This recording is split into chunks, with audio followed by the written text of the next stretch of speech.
Here, here comes the intro. Good day, ladies and gentlemen, and welcome to the PDGA Fantasy Disc Golf Recap presented by Wolfpack Discs, Mitten Bags, and your mother.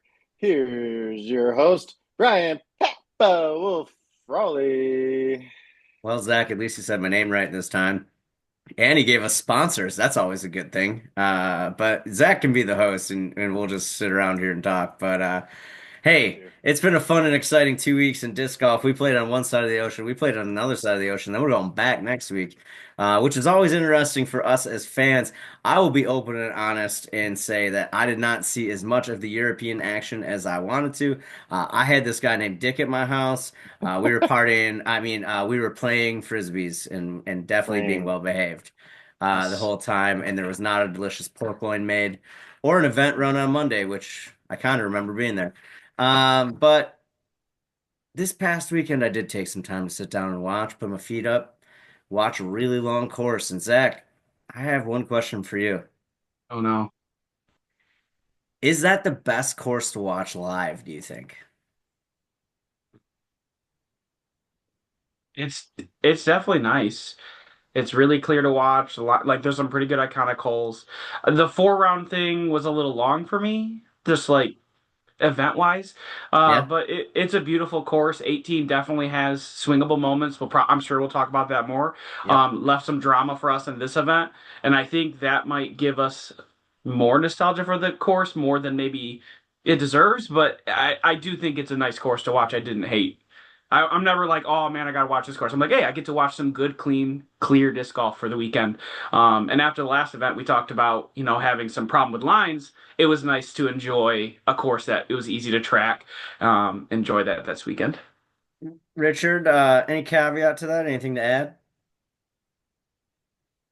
I thought there were a lot of big backhand turnover Anheuser's that were just like it just kept seeming to be like the shot to do. It was just a big turnover Anheuser over these big pine trees at first, sorry. And but overall, like I still always enjoy wooded golf courses. This is like a combination of, it is a ball golf course, but they use the woods more than anything for Yeah. most of the holes. And so Yep. I was okay with it in general. I want a classic wooded disc golf course. That's what Yeah, I'm always looking for. yeah, well, it wasn't my favorite cup of tea as far as watching. I think we had some of the same issues at that course, just with the camera angles. It was tough to see a lot of landing zones. Maybe that was because, and this is an evolution of our game, but I think people took a lot of different lines than they had in years past, especially at Glenavere. I know they did adjust some of the tee pads and some of the basket locations, but I felt like, especially during the final round of MPO, uh, often the camera was not directly behind the basket on approaches. It was off to one side.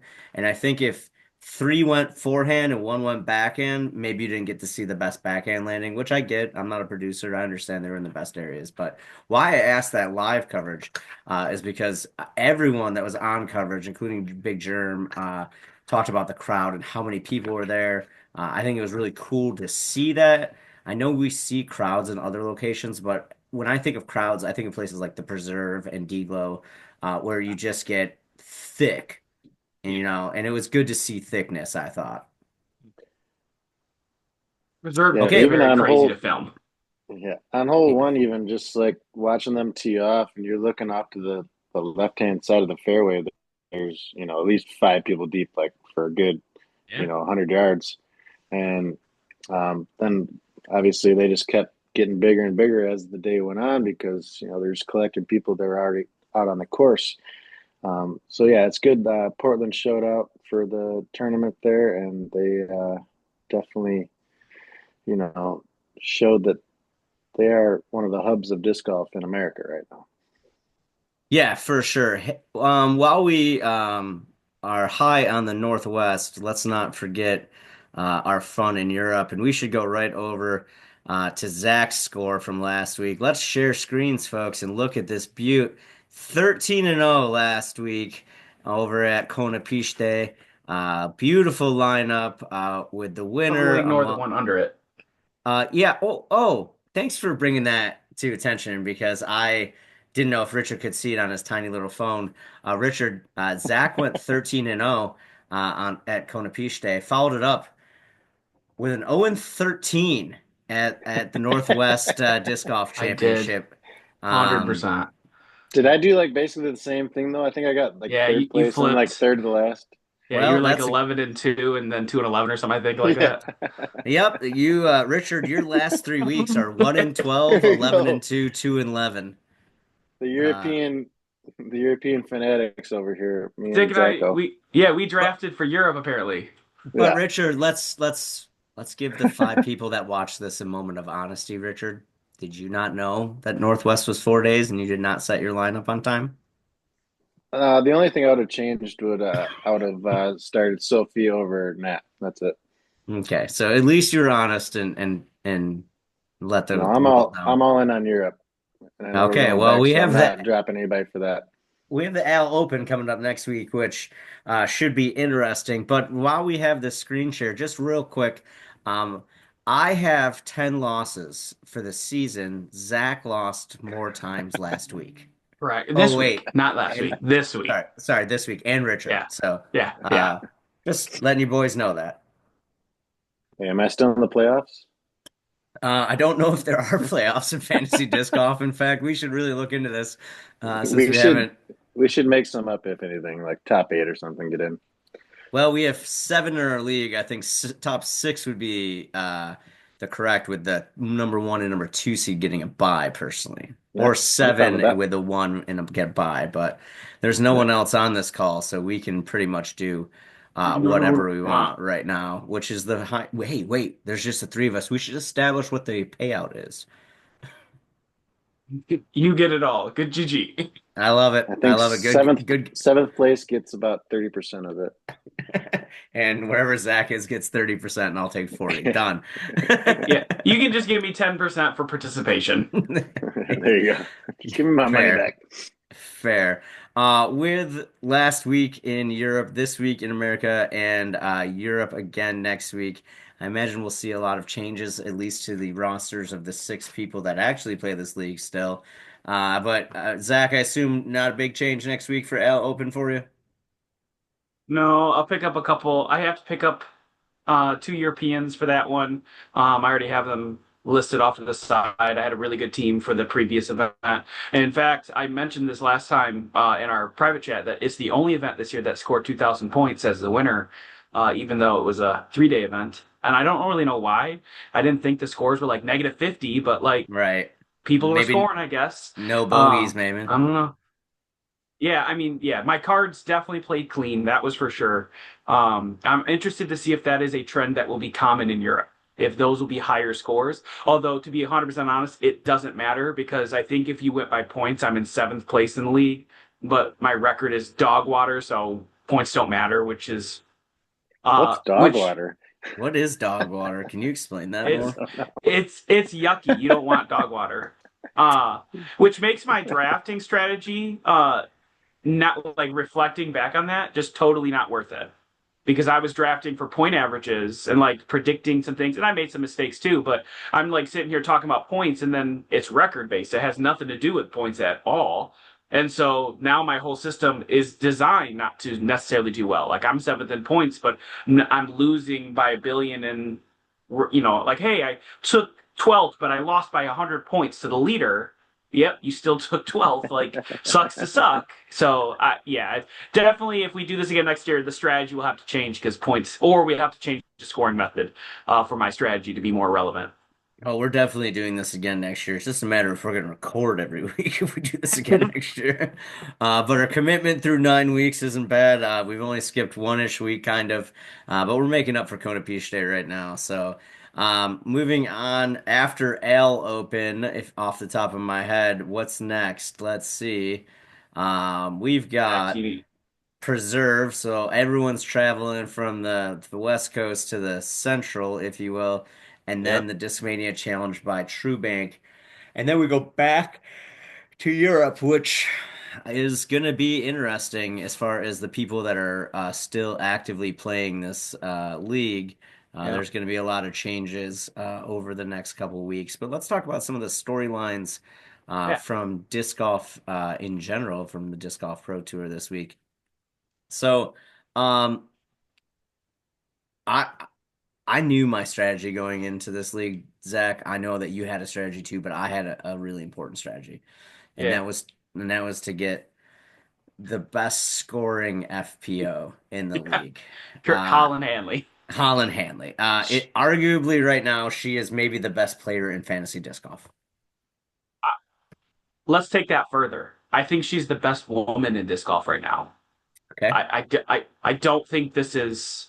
I agree with you, fantasy. I don't think that's arguable because she plays more events than Kristen Lott, who's your next best competitor. But There I you think go. right now she is the best player in FPO right now. Holland, nope, not Holland. Missy Gannon's been shredding in the woods. So when you take away her power advantage, Missy's got a good ability to win. Holland's always in the hunt, and then Lott has been um, not perfect as we've seen her in the past. So when we get to Worlds, when Holland has one bad round, we can expect reasonably right now to Kristen have a bad round, which means this is another World Championship run. I mean, Evelina can be in the mix of it, but I think Holland's the best player in the world right now. She's tied for the most wins on tour this season right now. I think at three. All She's right, Daddy. still Top. not. She's still not Kristen Lott. Just because she has more tournaments that she's played doesn't mean she's as good as Kristen. Like it's not even close. Kristen's gonna win. She's gonna be top three every tournament, and I just don't think anybody is in the same class as her. I think it's her. She's one. There's not even like a 1A, 1B. She is one, and then there's like 2A, 2B, 2C. She's just that much better. All right, so I counter that argument with this, Richard. Okay. If the best player on any team only plays half the game, are they still the best player on the team? Yes. Okay. I'm glad that you have that argument for you. He's I think consistent. the most productive person on the team is the best player on the team, and you can't be productive if you're not playing. So that's just my 2 cents when it comes to Zach's argument. I still think if I had one person I needed to win for me against the field on any course, it'd be hard for me not to pick Kristen. It Had really would. you had you said that question as who's the most valuable player, I would have changed my answer. But you said who's the best player, and you know the right answer there. That's That's why fair. she needed. Zach's That's why Yeah, that who's she the most needed someone to valuable versus blow who's up. the best. Wait. That's why she needed another player to blow up on the last three holes to get into a chance to win a tournament. That's why she faulted and lost another event. Yeah, she's so much better than everyone else she plays against that she loses events that she's posed to win. Yep, you're right. She is unquestionably the best player. That's just Yeah. not true. It's just not true. well, Her and Holland are playing almost identical in terms of quality. Okay. You can argue for. I'm not saying it's a bad argument to say she's the best player. I'm just saying it's wild for you to say it's her, big gap, everyone else. That's just not true. It just isn't. well, do you want me to parlay that statement onto question A or question B, Dick? I like question B, Dick. Okay, question B, Dick. Speaking of your tiers, Paige Pierce is shooting pretty well Yeah. over the next upcoming or the last few weeks. We got a major coming up, and as she said before, she cares way too much about majors.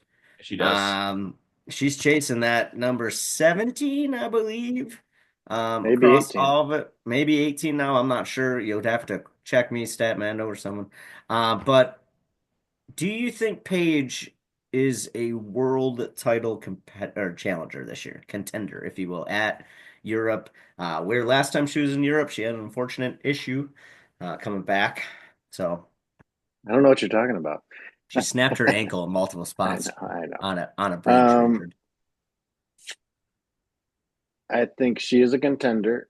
I think uh, she's like top five, like on the edge of top five contenders. Okay. If that's a good kind of line to do, I think it's So, her, so Colin, what I'm Missy, hearing is, and Owen, excuse me even. if I'm making an assumption here, you've got Kristen up here, Hmm. and then in that next bunch, you've got Hmm. Holland and Missy and Paige in that same bunch, or is she in I the think next bunch down? I think Own is there, but she doesn't win. She's just always like top 3 or top 5. Got to think of worlds, and you got to think of the course on this one. I think it's a little long for Own. Personally, I would put Evelina Fair. up there. Mm, yeah, if I would she's say putting. if I was a casino, that Paige Pierce and Evelina have the same odds going into the World Championship. Yeah, I'll Oof. give you that. I think they're both around like the 5th or so in my odd.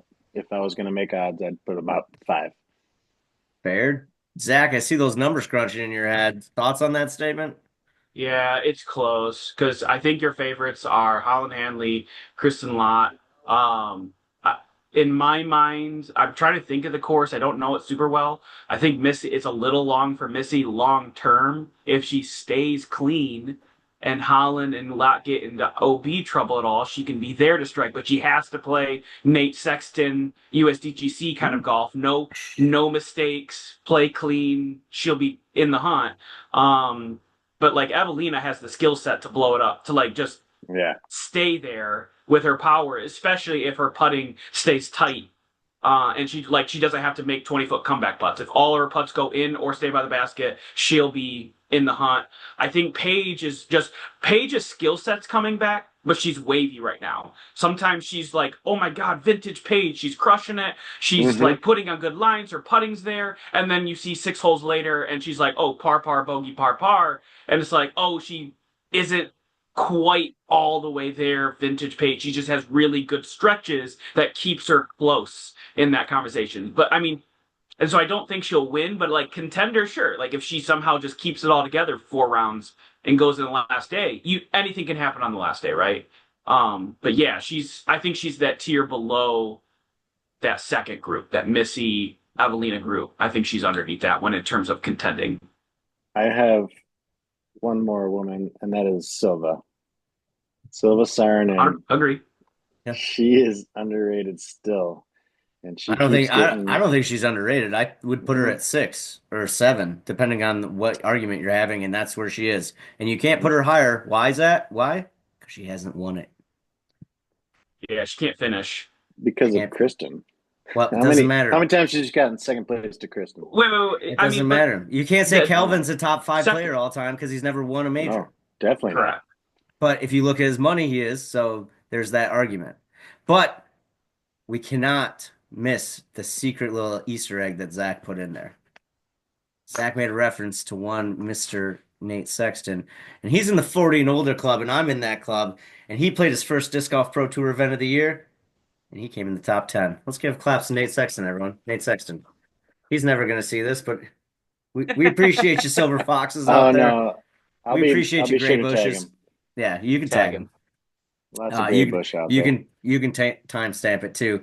But we're leaving a little bit of time for a hot button, a bonus question statement, if you will. Zach came in hot last night in the group chat, firing a little bit of information at me, and I'm going to assume that the numbers that Zach is throwing out there are accurate. So I'm saying Oh Zac yeah. O'Heran is my source on this. So if the numbers aren't right, but I'm going to read word for word. Gannon Burr took 1 minute, 10 seconds, and 48 milliseconds from the moment he ranged his shot on 18 until he released the disc. FYI, it took him 46 seconds and 78 milliseconds from the moment he put his foot behind his disc until he released. What is the official responsibility of the marshal on the card? Did the marshal with Kristen do too much, or did this marshal not do enough? Thoughts, Richard? Call it or change the rule. Okay. If you're saying it's a rule, then call it. I hate it, but I find myself watching the coverage, and I'll be sitting there, and the second that he gets up to the disc, I'll be like 1,000, 1,000. I'll keep going, and a lot of times it's 40, 50, something like that. And I don't want to watch like that. I'll do it with like they don't really show Nico anymore because he's not up there anymore. But like when he used to play on lead coverage, I would do the same for him. Just like if you're gonna say it's a rule, make it a rule and call it. If Yeah. it's a loose rule, then don't call it, but figure it out. Like Figure it out. Figure it I out. don't know. Sometimes you just Just got to figure it out. That's what I appreciate about you, Richard. Zachary, what's thank your you. thoughts on this? I do agree it needs to be a rule change. I think the rule change that's simple and forward is make the Marshall ruling have to be seconded because that fixes the Kristen scenario. If I have ultimate authority to call any infraction I see, then I should call every infraction I see. Why is Kristen's slight? That's the only thing that, like, if I go back that whole round, that whole card, no one ever had a football. No one ever had an infraction of any kind that wasn't warnable, but that's the one you say, oh, then we're being biased in some way. Has to be. And so now, and then, I mean, in that same event, we saw Marweed have a huge foot fault on 18 too. No one said anything on it. Why is that Marshall not being directed to say, you need to call something? So either they should be being told, call everything, be consistent, and that sucks for the lead card because they don't want that. They should call it themselves, or the ruling should be you should be a set of eyes that seconds things, or if you do make a call, it has to be seconded. Like I was at a tournament where the TD needed me to help officiate a couple tiebreakers. And I told the cards, like, I'm not here to make calls on you. You need to watch each other, and I'll be watching carefully. And if you call a footfall and I think it was, I'll second it right away. But I'm not here to call it for you. You should be watching each other. That's what you are supposed to do, right? And so I think there's a identity of what the marshal's role is. And so I think the rule change should be it should be seconded minimum, and I think they should let the card make the calls because that's what it's supposed to be everywhere else. Okay, We're just go ahead. go ahead. Yeah, you go Okay. ahead. You're you look great today, by the way. Thanks, man. Yeah, You do too. anytime. You're so beautiful. Thanks, bud. So here's my two things about this. All right, one, um, we know that players aren't going to call enough. We know it. I mean, I played 200 events. I know that players aren't going to call enough. Like, let's be honest. That being said, that they will second things. They'll second things a lot. So I don't think that Zach's too far out. But let's make it even simpler. Like you walk up, Marshall's there on lead card. They start a watch at 30 seconds. They put a flag in the air and let two other people call it. Like, just leave it off them. Just walk away. Like, yep, I think this was 30. You guys can call two now. And then they just move on. If not, they're gonna have to do something because it it's bad for the game when Richard and I are not in the same place and doing the same thing and we're counting 30 seconds because it makes me not a fan of the people that do that. And I don't have any personal vendetta against Gannon Burr, but I was cheering against him this weekend. I wanted the other two people to win. Why? For that reason. Or we have to go to the way extreme. The way extreme would be Kyle Klein taking legal action against the PDGA marshal for not enforcing that rule or some bullshit. I know that that's like way extreme, Yeah. but like you could easily take that into court and be like, the rule's 30 seconds. He broke the rule and that guy didn't call him. So I want the difference between second place and third. You could say the same thing for Kristen. This person had a huge impact on my ability to perform at a tournament. Why Mhm. am I getting punished because he's calling a football out of the blue? Yeah. So consistency is what we've continued to cheer for. And speaking of consistency, I'm going to take a little bit of time, and these two don't know it, but I'm going to read a couple things from a email that I got over the weekend, and I think that it is important. And for the six people that watch this, bear with me. I do appreciate your time. But Matt Rothstein is applying for the PGA Board of Directors, and he was kind enough to asked me to support him throughout this time. And I'm taking my platform and all 28 people that may watch this video to cheer him on and say that he reached out to me years ago to help at AmNats do some media things, and I got to know him personally. He's a professional, and one of the big things that he's bringing to his candidacy is the PGA Members Bill of Rights. I highly suggest you take a look at that. Find it on the various platforms that Matt is sharing it on, or email me and I'll send it to you. But the number one thing is transparency, transparency, transparency, and we just need more of it. I think all nonprofits can use a little bit more transparency, and I think Dick and I know a little bit about those if you know our history. So, yeah, shout out Matt. He's a candidate for the PGA Global Board members. He's PGA number, ready for this? 51515. Oh, what a young buck. Oh, I So know. young. So young. He's only been a PDGA member for 12 years, Richard. What a young Hey, guy. Matt, you got my vote, and also move up, man. Yeah, move up, get it younger. Zachary, anything else you want to add? I know you got a little hot on the section about the comparing the NBA storyline. That's not for me personally. I don't think we have enough crossover fans for that one. I do appreciate that. Maybe you What can. was this? Oh, you didn't get the Was group chat. oh no. I didn't look at it honestly. What story is more accurate? NBA edition. Halliburton Right. clutch, aka Gannon Burr. Knicks choke, aka AB. What was the Oh, dude, performance? Bird didn't do shit. He just played like he Yeah, should it have took him played. 48 seconds to throw a putt. He did a lot of things, or Well, he didn't. that I I don't mean, know. let's not talk. We're not bringing that back up. But Barella, he's got in recent memory like two of the worst chokes I've ever seen. Yeah, this year. And this year, but then like a couple years ago, the one Mhm. where he just kept missing the island. No, it's in Oh, Europe. European. Yep. Yeah. Yeah, at the European Open, he like I I have only memories of him choking and not really like taking things down. And he is like again one of the best players in the world. But I think he won 4 events last year. I know that's my point. But like, He should have three right now. how are you getting a six on a hole you can eagle? Like Kyle had an eagle putt and he gets a six. Like that's bad. Hey, yeah, it's a lot of pressure. These guys are grinding, and I get it. There's a lot going on. I'm not a psychologist, but I hope everyone has somebody to talk to help vent their frustrations, or their positives or their negatives, like I do with you two. That being said, we've been on for a half hour. I'm tired and I'm going to bed. I'm an old man. Zachary, your questions keep me laughing, and I appreciate you. Richard, you are what's fun about disc golf. Well, I'm here. I'm here for fun. Zach, you got any more questions? Yes, well, we can save it for a new episode. I could But just keep the Oh. leave. hot. It will shut off in 7 minutes. You guys can talk to each other. That will be interesting. Bye. What do you got, man? All right, we I can give you some questions. Gannon Burr, he is the Yeah, second player in MPO this year on tour to have more than one win. Is that surprising to you? it's him and who else? Nicholas. He won back to Yeah, back in Texas. and he's my player, but yeah, I forgot. But no, I mean he's the best player in the world. So I'm surprised he doesn't have three.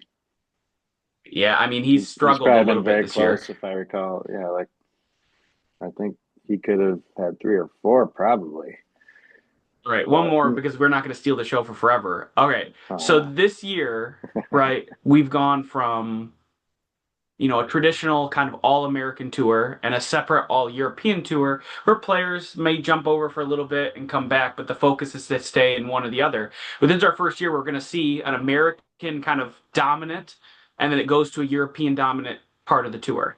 Do you think it will give an advantage to the European players to outperform the Americans because it's going mhm. to switch play in Europe, then switch back, right? Are the Americans I Yes. mean, American might still win it, right? You have Gannon Burr, Ricky Bisaki, so great Americans, right? But do you think the Europeans in general will outperform because of the switch required during the season? Um, I was thinking Konopiště, whatever. Mhm. Like, there's so many good European players, and they don't go to America. And there's so many great American players that don't go to Europe. But like, which one's actually better? I know we always lose in the whatever the cup that we do against Americans versus Europe, and Our Ryder Cup, right? yeah. But I'm thinking like it's starting to look like the Europeans are getting there, but they just have their own tour. Like they don't need to come in America. Like their courses are better. They're getting better sponsorships than I think a lot of American players are getting. So like what's the point of them coming over other than more like TV time? Like they have a better sponsorship system, it seems like. And I don't know too much about it, but like they can I think they make better money. The courses are better. It's more beautiful in Europe over there. Like, uh, I don't know. I just think a lot of them are just like, oh, I'll just play over here. And I don't need to go to America now. We got They our own definitely tour. have their own kind of corner of the world. And I think the Pro Tour has recognized that there's value in developing it because, I mean, obviously they're putting half the tour there. They're putting Worlds Yeah, in there, what, 2029 as well or something like that. So, like, yeah, they're wanting to go back. They're wanting to invest more money. So they see more dollar signs over there than the United States. It is definitely going to be interesting. I lied. I'm going to give you one more question. So MPO, let's talk about changing the guard. I mean, I talked to many people about this maybe back in 2018, 2019 about Paul Macbeth and Ricky getting older, and are we seeing the kind of rising stars come through the ranks? And now that we see Paul is on the recovery of his injury, but he's in the hunt, but isn't necessarily winning. Ricky isn't as dominant as he was 2 years ago. He's still really good. I'm not taking that yeah. away, but I think he's starting to hit his decline. Do you think that we're going to see moving forward kind of the Gannon Burr, Anthony Barella storylines, Isaac Robinson maybe mixed in there, Kyle Klein mixed in there, that become the main rivalry, so to speak, in disc golf as we move forward? Or do you think there's some names that we haven't seen yet? Or maybe I'm not saying someone like Nicholas Antala, whomever. Where do you think the big names are going to come in, like 5 years from now, with Paul and Ricky kind of offset? Who's the two Yeah, big I was gonna hunters? put Nicholas in that group also, but those names that you just put out there are all very solid choices for the next, people that are gonna be dominating disc golf. I mean, Paul and Ricky, what are they, mid-30s now? Yeah, they're mid It's just 30s. it athletically in any sport, that's about where you pretty much about done. You can get to 40, 45. That's ridiculous. So yeah, like your body breaks down and you don't have the athleticism that you do when you're 20 or 25. It's just science. And so, yeah, I think uh, Gannon, Barella, those are obvious. Heimberg is a weird one for me. I just don't Yeah. know. Like, He needs to win some majors for us to put that in the yeah, conversation. sometimes I think he's the best player in the world, and he was rated top, I think, at one point. But it's like, I don't know. But yeah, He Ricky has, and Paul, they're they're on the downslope. But also, Paul has come back this year. He's had a little revival. oh So yeah, for sure. And him and Page, both same time. They both recovered yeah, from their injuries at the same kind of trajectory. I think the question will be, because like Paul said, I don't know if I can be top dog, but I want to be relevant until Pablo can exactly. see that. And I think Yeah. as you play courses like the Preserve, I think he will Hmm. be very relevant in those type of courses. I think he'll become less relevant at the big bomber courses because you're going to see. Yes. Because I mean, you said this right. I don't know if I could put Calvin in it, but in my mind, Gannon Burr, Anthony Barella, and Calvin Heimberg are the three top skill set players in the world. I think those are the like if you talk about guys who can throw Yeah. backhand power, forehand power, putt out of their mind, or AB and Gannon Burr being more consistent than Calvin right now. But those are the top three guys. Like if I could pick a game set, like those are the one of the three guys I'd pick. Yeah. I think those three should be the top three. Isaac has his two world championships, but every time, like, I'm like, I don't think he's that great. Like, I know he's clutch, and Yeah. he's won two worlds, and he's won another major or whatever. It's like cool, but I mean, his How rating's much of never that? been top 10, probably ever. How much of that do you think is endurance, not skill? Think he can go 5 rounds better than other people? 4 rounds. Oh yeah, that's a good question. I I mean, know we have to. We might have to save it for another time because it says we have less than a minute before it's going to shut us off. oh shit. All right, so I got a So, question so for you. sure. Who's better between Brian and I right now? Disc golf? I have no idea. Let's go out to a tournament together and find out. You just gotta film one tournament, not even a tournament, just a round between us, just talking shit to each other. Because we played this our event last weekend, and the people playing with us were just talking shit the whole time. They're just like, "What the hell's going on?" And then they just started laughing because they had realized we're just fucking with each other. Your best friends. Yeah. Yeah, exactly. Like, yeah, we're gonna. This is what we do. Hopefully, we don't distract